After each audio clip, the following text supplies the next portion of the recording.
Tema 11. Las administraciones independientes. Apartado 1. Introducción, precisiones conceptuales sobre las administraciones independientes. Fuera de nuestras fronteras, estos organismos públicos se han denominado autoridades reguladoras o agencias independientes, nombres estos últimos que, siguiendo la moda norteamericana, parece gozar de mejor fortuna entre nosotros. La temática de las administraciones independientes se refiere ordinariamente al Estado porque es en referencia a su administración en donde se ha suscitado originalmente la cuestión, y a estas nos referimos en este capítulo. Pero puede darse la misma problemática mutatis mutandis en relación con las administraciones de las comunidades autónomas e incluso de los entes locales, donde caben montajes similares. La independencia del poder ejecutivo del gobierno es lo que se alcanza privándole o limitándole el poder de nombramiento o destitución de los directivos del ente en cuestión, y se trata de una independencia orgánica antesala de una cierta independencia funcional. Jiménez de Cisneros enumera como técnicas limitadoras del poder absoluto de nombramiento la exigencia de pluralismo en las instancias de nominación, la inclusión de cláusulas o requisitos que suponen la despolitización de los nombramientos de los directivos, imposición del principio de colegialidad en la toma de decisiones, establecimiento de un plazo de duración del mandato de los órganos directivos y una lista de motivos por lo que puede acordarse la destitución. Realmente todas estas técnicas se reducen a condicionar la potestad del gobierno para el nombramiento o destitución, pues la incondicionalidad del nombramiento y de la destitución es lo que hace que dichos organismos obedezcan o no a las directrices del gobierno o simplemente sus mandatos, pues si no lo hacen sus directivos serán cesados o sustituidos por otros. En las administraciones independientes, sus directivos están blindados frente a la jerarquía del gobierno y por ello pueden desconocer sus órdenes y directrices sin el riesgo de ser cesados. Las limitaciones al poder gubernamental sobre las administraciones independientes son simple autolimitación del ejercicio en favor de los titulares de los órganos. Pero en otros casos la limitación gubernamental beneficia al poder legislativo, al que se concede poderes de nombramiento que pierde el Ejecutivo, que es el caso del Consejo de la Radiotelevisión Española, el poder judicial, porque los nombramientos se reserva a quienes ostentan la condición de jueces o magistrados, como es el caso de la administración electoral, y las administraciones públicas territoriales de las comunidades autónomas o municipios y otros entes a los que en aplicación de coordinación se llama a participar en un organismo estatal, como es el caso de las autoridades portuarias.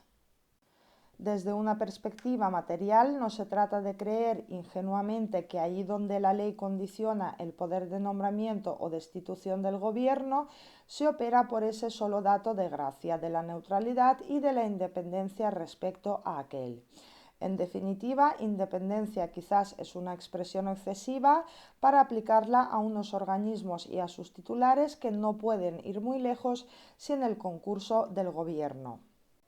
No caben criterios finalistas en la definición de las administraciones independientes, sino formales, y en ese sentido, como venimos diciendo, las administraciones independientes serían aquellas que, correspondiendo por naturaleza a la órbita de las funciones o servicios del Poder Ejecutivo, sus cúpulas u órganos directivos son sustraídos a la dirección del Gobierno, al que se limitan poderes de nombramiento o destitución de los gestores, creando un centro propio de imputación de responsabilidad y al tiempo liberando a aquel de su responsabilidad política en ese ámbito, peculiaridad de dudosa constitucionalidad, como veremos. La mayor o menor independencia de un organismo respecto al gobierno tampoco tiene ni debería tener relación con la aplicación de un régimen de derecho público o privado, pues nada hace pensar que la aplicación de éste le presta una mayor independencia o neutralidad. Sin embargo, es frecuente aprovechar la coartada de la necesidad de la independencia funcional como excusa para huir del derecho público, en especial de los procedimientos de selección de contratistas y del régimen funcional, en beneficio de la contratación laboral del personal directivo con el fin de asegurar unas mayores retribuciones y discrecionalidad en los nombramientos. Apartado 2. La problemática de las administraciones independientes en España. La regla general, sobre todo a partir de la Ley de Entidades Estatales Autónomas de 1958, es que, aunque los organismos autónomos son definidos como entidades de derecho público creadas por la ley con personalidad jurídica y patrimonio propios, independientes de los del Estado, esta independencia se refiere a la personalidad jurídica, pero no a la independencia política de sus órganos, ya que la mayoría de los creados fueron configurados como organismos absolutamente dependientes del gobierno.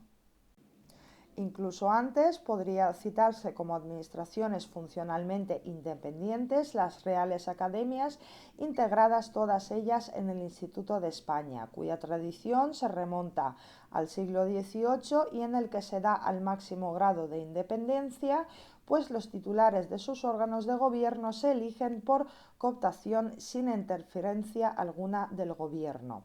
También en algunos establecimientos públicos tradicionales como la universidad, la potestad gubernamental del nombramiento y remoción de los cargos de los rectores aparecía condicionada no solo por la necesidad de elegir un profesional de la docencia, un catedrático, sino por las propuestas de los órganos de la propia corporación. Apartado 3. Los supuestos de autonomía institucional constitucionalmente garantizada. Así, el defensor del pueblo, aunque en Francia se sitúa por algunos autores como administración independiente y en Italia los defensores cívicos regionales o el Tribunal de Cuentas, cuya función es justamente la de controlar a la administración y tiene una clara vocación de dependencia del poder legislativo por expreso mandato de la Constitución. Por definición, no puede postularse de ellos el control y la responsabilidad del gobierno. También hay que marginar del concepto de administración independiente al Consejo del Estado, al que la Constitución se refiere como el supremo órgano consultivo del Gobierno. El conjunto resultante es un órgano independiente porque los consejeros permanentes no pueden ser removidos de por vida ni los electivos en un plazo de 4 años. No obstante, la consideración de que el Consejo es más un órgano de control que propiamente consultivo y que comparte poderes decisorios con el Tribunal Supremo en materia de resolución de conflictos, las atribuciones entre las administraciones y los tribunales, justificaría también su incardinación en la categoría de los órganos constitucionales. Respecto al Consejo Económico y Social, previsto en el artículo 131 de la Constitución, pudiera cuestionarse si puede ser o no una administración independiente. El Gobierno elaborará los proyectos de planificación de acuerdo con las previsiones que le sean suministradas por las comunidades autónomas y el asesoramiento y colaboración de los sindicatos y otras organizaciones profesionales, empresariales o económicas. A tal fin, se constituirá un consejo cuya composición y funciones se desarrollarán por la ley. Desde esta previsión participativa parece que el nombramiento de los consejeros que lo compongan no puede depender mayoritariamente de la voluntad del Gobierno, lo que ha respetado la Ley de Creación del Consejo de 1991. Según esta ley, el Consejo se compone de 60 miembros y un presidente nombrado por el Gobierno. En materia de disciplina y organización profesional, la Constitución ha optado frente a la posibilidad de organismos controlados y dependientes de la Administración por la independencia que comporta la administración corporativa.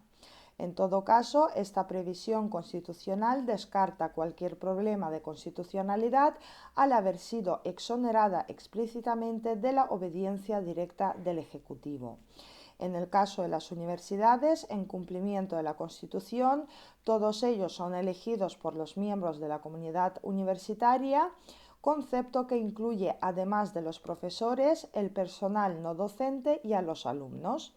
Los miembros de estos órganos colegiados, así como el rector, son nombrados y cesados sin intervención alguna del Gobierno o del Gobierno de las comunidades autónomas, de las que dependen la mayoría, salvo la UNED, que es competencia del Estado.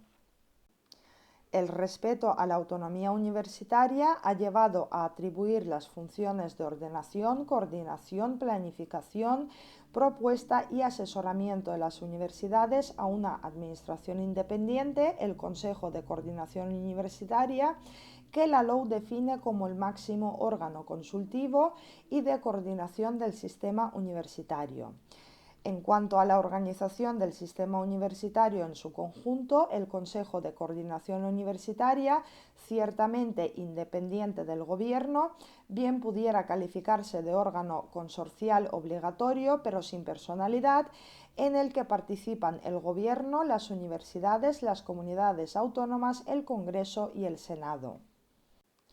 Otro supuesto de organización autogestionaria de un organismo público que pudiera tener un fundamento constitucional, aunque no tan claro como la de las universidades, lo constituye el Consejo de la Juventud de España, creado por la Ley 18/1983, que pretende desarrollar el artículo 48 de la Constitución española,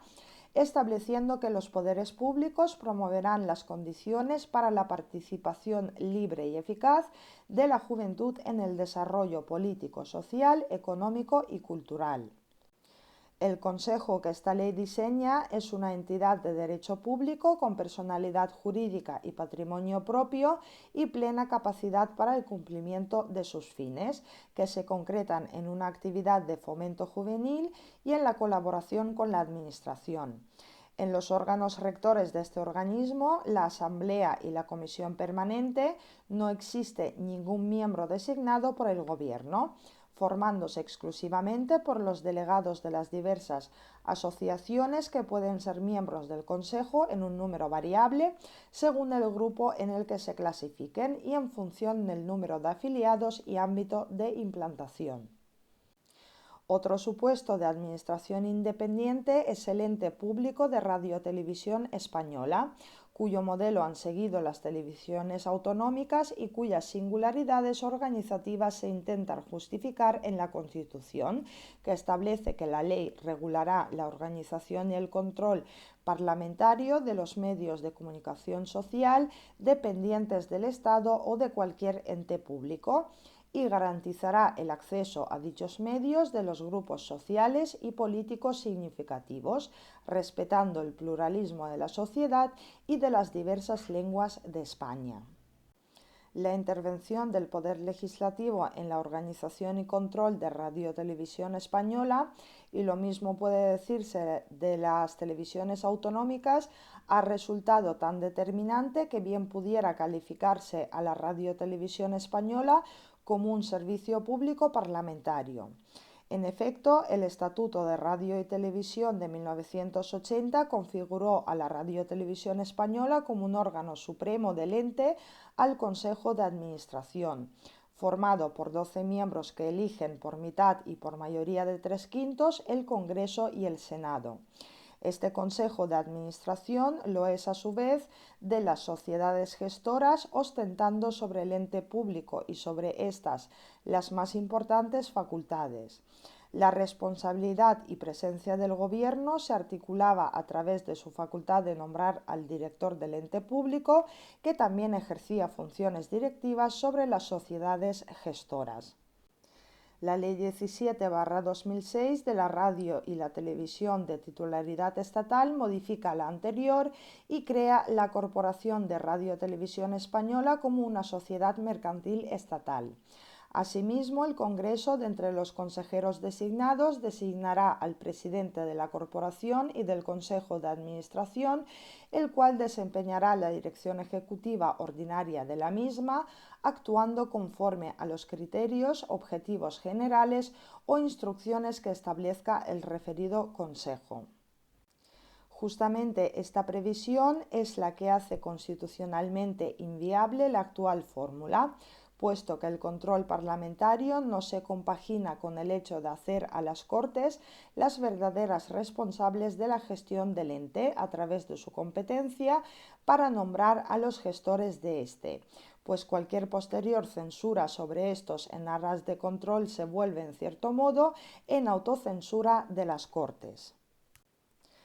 Apartado 4. Administraciones independientes no previstas en la Constitución.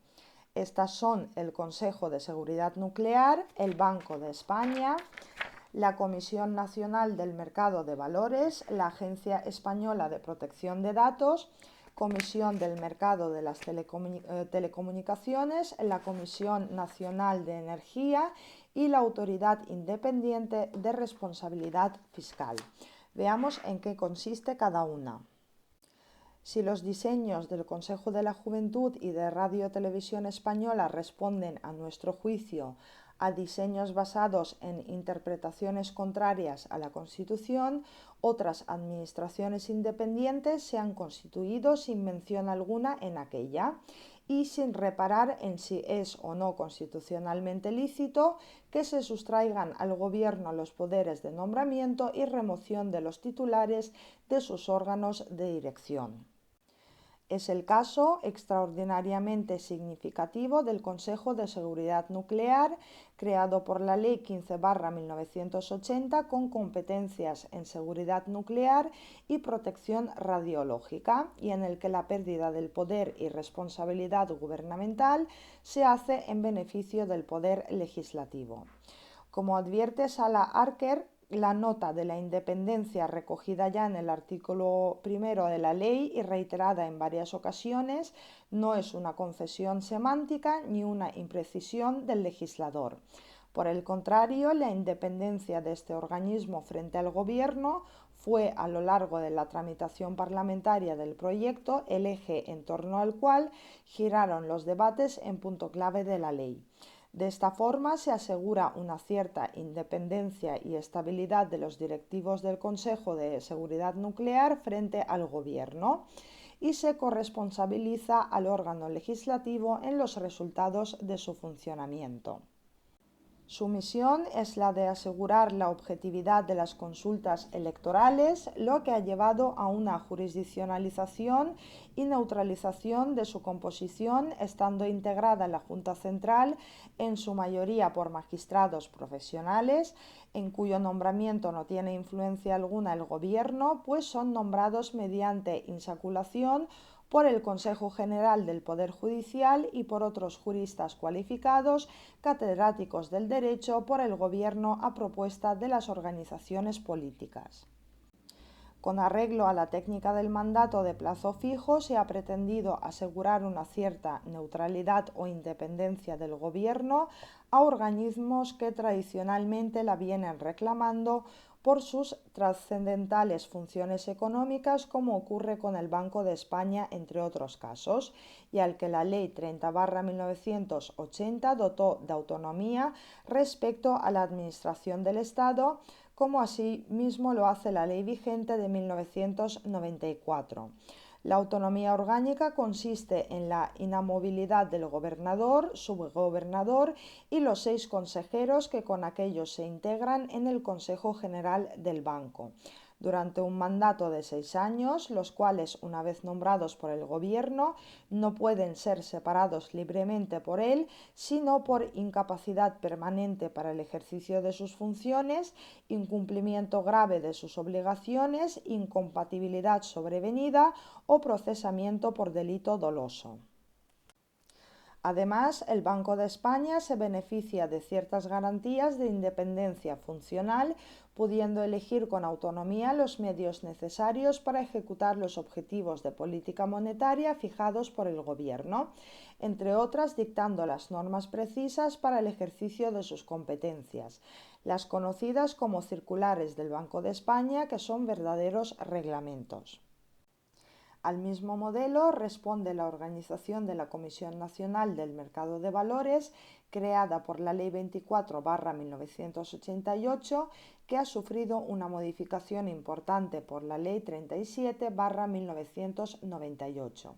A su Consejo le corresponde el ejercicio de todas las competencias establecidas en la ley y las que le atribuyan el Gobierno o el Ministro de Economía y Hacienda. Está integrado, aparte de por los directores generales del Tesoro y el subgobernador del Banco de España, por el presidente, un vicepresidente y 3 consejeros, nombrados por el Gobierno a propuesta del Ministerio de Economía y Hacienda,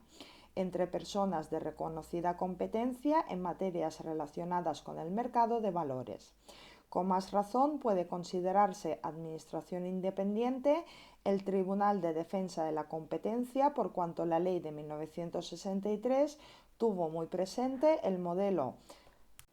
de la Federal Trade Commission americana. Este organismo y sus funciones han sido integrados en la Comisión Nacional de los Mercados y de la Competencia en los términos. Por su parte, la Agencia Española de Protección de Datos fue instituida por la Ley Orgánica de 1992 relativa al tratamiento automatizado de datos de carácter personal, con la función de limitar el uso de la informática y otras técnicas y medios de tratamiento automatizado de datos de carácter personal para garantizar el honor, la intimidad personal y familiar de las personas físicas y el pleno ejercicio de sus derechos, sustituida por la Ley Orgánica 15/1999 de protección de datos de carácter personal, que se ha dictado con el objetivo fundamental de adaptar nuestro derecho a la Directiva de 95/46/ de Comunidad Europea, siendo su principal novedad la ampliación del ámbito objetivo de aplicación de la ley sobre todos los datos de carácter personal registrados en soporte físico que los haga susceptibles de tratamiento y toda modalidad de uso posterior de estos datos por los sectores públicos y privados, estén o no informatizados. El Consejo Consultivo lo componen un diputado y un senador, 3 representantes de las administraciones públicas, un representante de los titulares de ficheros privados, un representante de las organizaciones de consumidores y usuarios, un miembro de la Real Academia de la Historia y un experto en la materia propuesto por el Consejo de Coordinación Universitaria. También responde a la tipología más característica de las administraciones independientes la Comisión del Mercado de las Telecomunicaciones, creada por la Ley 12/1997 sobre la liberalización de las comunicaciones y que se rige por sus normas propias en cuanto le aseguren su independencia funcional y por las correspondientes a los organismos públicos en todo lo demás. Este organismo y sus funciones han sido integrados en la Comisión Nacional de los Mercados y de la Competencia. Por su parte, la Comisión Nacional de Energía, según la Ley 34/1998, ha sido creado para desarrollar funciones similares sobre el sector energético a las que acabamos de describir de la Comisión Nacional del Mercado de las Telecomunicaciones. Este organismo y sus funciones han sido también integrados en la Comisión Nacional de los Mercados y de la Competencia. Su órgano director es un consejo de administración formado por el presidente de la entidad, que lo será del consejo, 2 miembros natos, que serán el capitán marítimo y el director, y un número de vocales comprendidos entre 15 y 22 a establecer por las comunidades autónomas o por las ciudades de Ceuta y Melilla y designados por las mismas. Además, ni siquiera nombra o separa al presidente del Consejo, lo que corresponde a la comunidad autónoma o las ciudades de Ceuta y Melilla, ni al director del puerto, lo que es atribución del Consejo que el Estado, como dijimos, no domina. Asimismo, sin previsión constitucional alguna como en los casos anteriores, la Autoridad Independiente de Responsabilidad Fiscal ha sido creada por la Ley Orgánica 6/2013 al servicio de la llamada gobernanza económica y como instrumento para un mejor control y mayor disciplina presupuestaria. que dé continuidad a la política inaugurada por la Ley Orgánica 2/2012 de estabilidad presupuestaria y sostenibilidad financiera, a fin de asegurar el compromiso de todas las administraciones públicas en el estricto cumplimiento de los objetivos previstos. Así, la misión de esta autoridad independiente es velar por el estricto cumplimiento de los principios de estabilidad presupuestaria y sostenibilidad financiera mediante la evaluación continua del ciclo presupuestario, del endeudamiento público y el análisis de las previsiones económicas. Con este fin, la Autoridad Independiente de Responsabilidad Fiscal valorará las previsiones macroeconómicas que se incorporen a los proyectos de presupuestos y escenarios a medio plazo y analizará la implementación y la ejecución de las políticas fiscales con la finalidad de detectar de forma temprana las posibles desviaciones en los objetivos perseguidos. La Autoridad Independiente de Responsabilidad Fiscal se configura como ente de derecho público, dotado de personalidad jurídica propia y plena capacidad pública y privada, que ejerce sus funciones con autonomía e independencia funcional respecto de las administraciones públicas, de forma que ni su presidente, ni los miembros de los órganos, ni el resto del personal puedan solicitar o aceptar instrucciones de ninguna entidad pública o privada. No obstante, y a efectos puramente organizativos y presupuestarios, la autoridad se adscribe al Ministerio de Hacienda y Administraciones Públicas a través del Ministro de Hacienda y Administraciones Públicas, adscripción que en ningún caso afectará a su autonomía e independencia funcional. El presidente permanecerá en el cargo durante 6 años no renovables y solo cesará por las siguientes causas: A. Por finalizar el periodo para el que fue nombrado. B. A petición propia. C. Por estar incurso en alguna causa de incompatibilidad. D. Por incapacidad sobrevenida para el ejercicio de sus funciones. E. Por condena por delito doloso. Y F. Por incumplimiento grave de sus obligaciones. En este caso, su separación será acordada por el Gobierno previa instrucción del expediente por el titular del Ministerio de Hacienda y Administraciones Públicas, quien lo pondrá en conocimiento de las Cortes Generales y en el que serán oídos los restantes miembros del Comité Directivo. En el ejercicio de sus funciones, el presidente se asiste del comité directivo, integrado por los directores de división, al que podrán asistir expertos de reconocido prestigio nacional o internacional en función de los asuntos que se sometan. La Autoridad Independiente de Responsabilidad Fiscal dispondrá del patrimonio propio, que será independiente del patrimonio de la Administración General del Estado, siendo su vía fundamental de financiación las tasas de superstición que se determinen mediante ley y los precios públicos por estudios que deberán satisfacer las administraciones públicas sobre las que ejerce sus funciones. En cuanto a su modo operativo, esta autoridad independiente tiene capacidad de emitir en cualquier momento opiniones a iniciativa propia sobre las materias previstas de su incumbencia. Entre los informes preceptivos que debe realizar se encuentran el informe sobre las previsiones económicas realizadas por el Gobierno de la Nación, el informe sobre el programa de estabilidad realizado en el marco del Pacto de Estabilidad y Crecimiento, un informe anual sobre el análisis de la ejecución presupuestaria, la deuda pública y la regla de gasto y el informe previo a la aprobación de los planes económicos financieros. Para poder cumplir su misión, la Autoridad Independiente de Responsabilidad Fiscal tendrá a su disposición la información económico-financiera relativa a las distintas administraciones públicas, preferentemente a través del Ministerio de Hacienda y Administraciones Públicas, sin perjuicio de que pueda requerir directamente información adicional a cuando la información obtenida no resultara suficiente, completa o requiera de alguna aclaración. En consecuencia, los sujetos incluidos en el ámbito de esta ley estarán obligados a facilitar la información económico-financiera requerida dentro del plazo que les señale al efecto.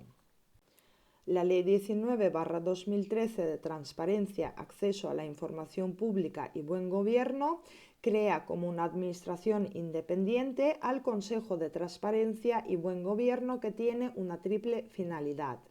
1. Incrementar la transparencia en la actividad pública a través de obligaciones de publicidad activa para todas las administraciones y entidades públicas. 2. Reconocer y garantizar el acceso a la información. Y 3. Establecer las obligaciones de buen gobierno que deben cumplir los responsables públicos, así como las consecuencias jurídicas derivadas de su incumplimiento.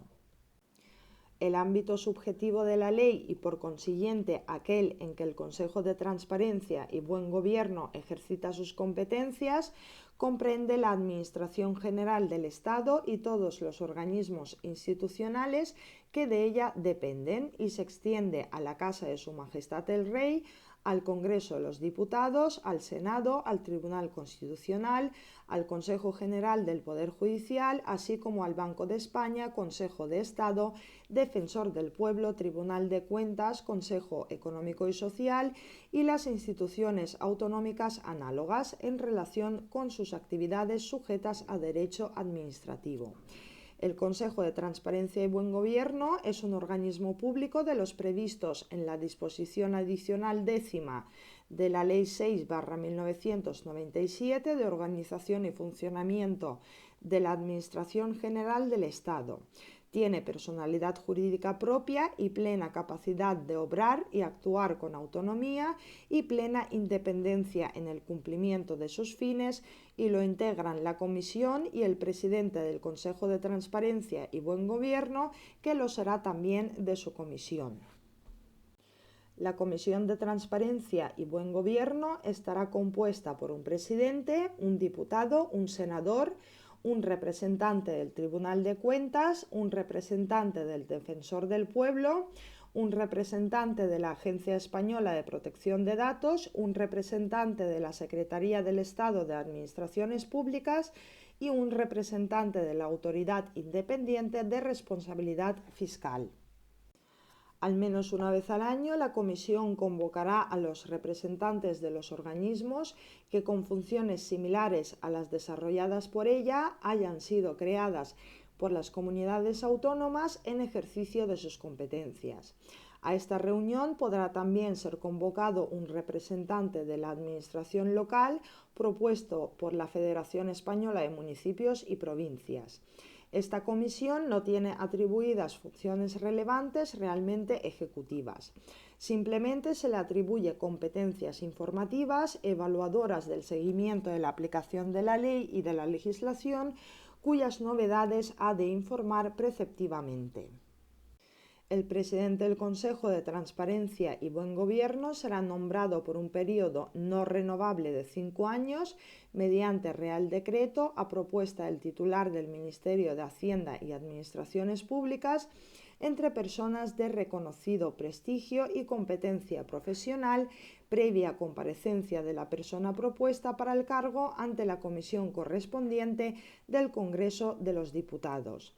Cesará en su cargo por la expiración de su mandato a petición propia o por separación acordada por el Gobierno, previa instrucción del correspondiente procedimiento por el titular del Ministerio de Hacienda y Administraciones Públicas, por incumplimiento grave de sus obligaciones, incapacidad permanente para el ejercicio de su función, incompatibilidad sobrevenida o condena por delito doloso.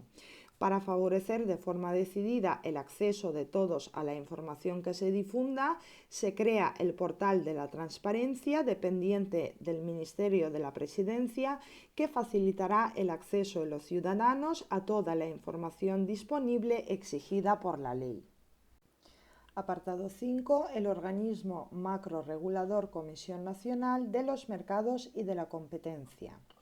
La Ley 3/2013 crea la Comisión Nacional de los Mercados y la Competencia, que agrupará las funciones relativas al correcto funcionamiento de los mercados y sectores hasta entonces supervisados por la Comisión Nacional de Energía, la Comisión del Mercado de las Telecomunicaciones, la Comisión Nacional de la Competencia, el Comité de Regulación Ferroviaria, la Comisión Nacional del Sector Postal, la Comisión de Regulación Económica Aeroportuaria y el Consejo Estatal de Medios Audiovisuales. A ellos se yuxtapone y se integra como gran protagonista el nuevo organismo que es la Comisión Nacional de la Competencia. La Comisión Nacional de los Mercados y la Competencia, cuyo objeto es garantizar, preservar y promover el correcto funcionamiento del mercado, así como la transparencia y la existencia de una competencia efectiva en todos los mercados y sectores productivos en beneficio de los consumidores y usuarios, se configura como un organismo público de los previstos en la disposición adicional 10ª de la Ley 6/1997 de organización y funcionamiento de la Administración General del Estado. La Comisión está dotada de personalidad jurídica propia y plena capacidad pública y privada y actuará con pleno sometimiento a la ley, con autonomía orgánica y funcional y con plena independencia del Gobierno, de las administraciones públicas y de cualquier interés empresarial y comercial. Sin perjuicio de su independencia, la Comisión velará por la aplicación uniforme de la normativa sectorial y general de competencia en el territorio nacional mediante la cooperación con la Administración General del Estado, con las comunidades autónomas, con los órganos jurisdiccionales, con las instituciones y organismos de la Unión Europea y en especial con la Comisión Europea, y con las autoridades competentes y organismos de otros Estados miembros en el desarrollo de su actividad. Con la introducción de esta nueva exigencia de aceptación por parte del Congreso se pretende reforzar la legitimidad democrática de la Comisión. El mandato de los miembros del Consejo será de 6 años sin posibilidad de reelección. La estructura básica de apoyo al Consejo se asienta sobre 4 direcciones de instrucción, una para la instrucción de los expedientes de defensa de la competencia y otras 3 para la instrucción de los asuntos de supervisión regulatoria en los sectores de las telecomunicaciones y servicios audiovisuales, de la energía y, por último, de los transportes y del sector postal.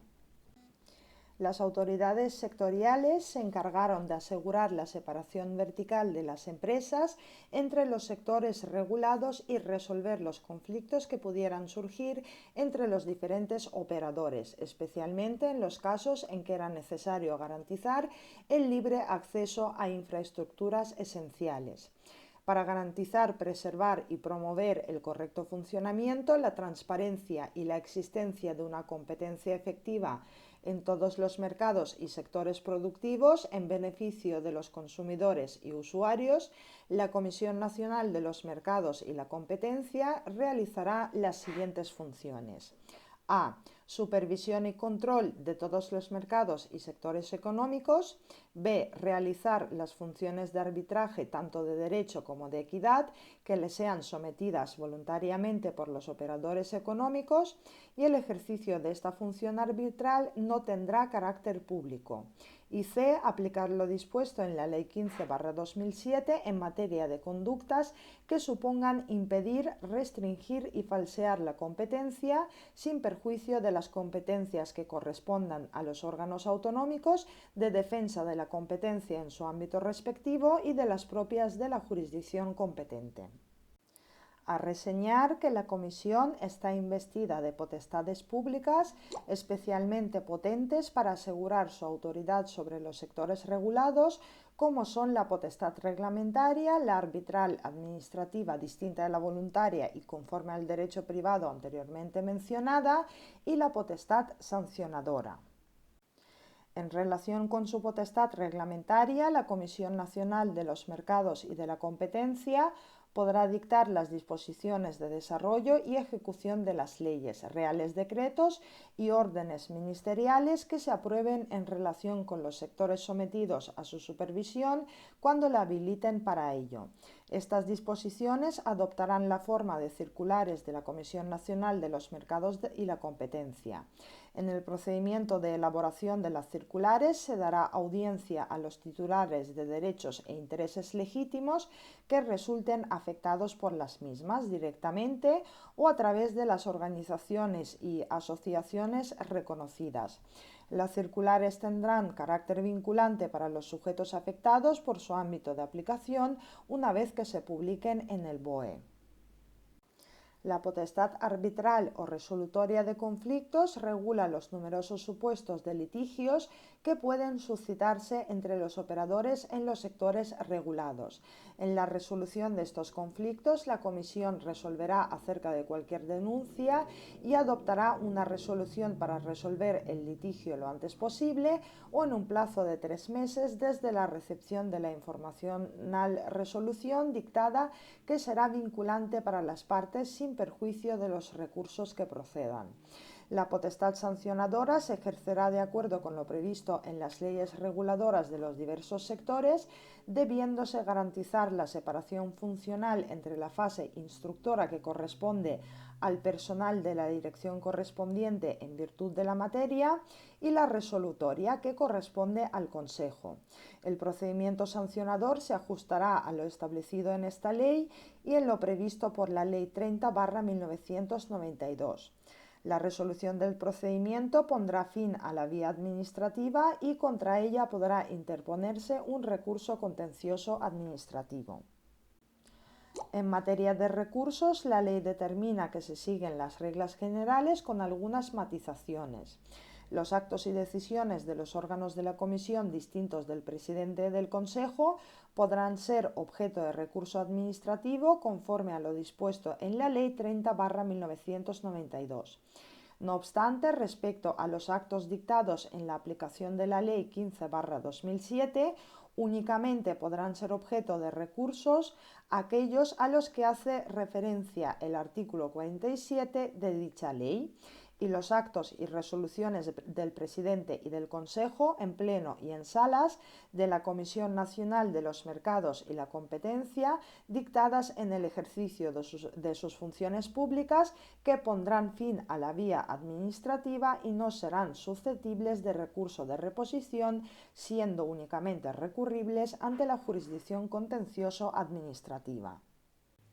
La ley ha procedido también a una reordenación de funciones entre la Comisión Nacional de los Mercados y la Competencia y los departamentos ministeriales correspondientes. Con esa reestructuración funcional, la ley ha perseguido ante todo la eficacia de la intervención pública. En cuanto al personal de la Comisión, conviene distinguir entre el personal directivo, en el que se incluyen, en todo caso, los titulares de las direcciones de instrucción, que ejercerán sus funciones con dedicación exclusiva y estarán sometidos al régimen de incompatibilidades de actividades establecido para los altos cargos en la Ley 5/2006, y en sus disposiciones de desarrollo, y otro personal directivo que se determinarán en el Estatuto Orgánico respecto de los puestos de trabajo, que por su especial responsabilidad, competencia técnica o relevancia de sus tareas tienen naturaleza directiva. No falta tampoco el argumento comparatista, apoyado en una tendencia a nivel internacional a fusionar autoridades relacionadas con un único sector o con sectores que presenten una estrecha relación, pasando del modelo unisectorial a un modelo de convergencia orgánica, material o funcional en actividades similares, o a un modelo multisectorial para sectores con industrias de red, lo que al parecer ha disminuido el riesgo de captura del regulador tanto por el sector privado como por el gobierno, al reducirse la importancia relativa de un determinado sector o de un determinado ministerio para la autoridad. Y en fin, como modelo que se imita, se invoca el de los Países Bajos, que han integrado las autoridades reguladoras de ciertos sectores en la autoridad de competencia, alcanzándose así una mayor eficacia en la supervisión de la competencia en los mercados, al poder contar de forma inmediata con el conocimiento de los reguladores sectoriales, que ejercen un control continuo sobre sus respectivos sectores a través de instrumentos de procesamiento de datos más potentes.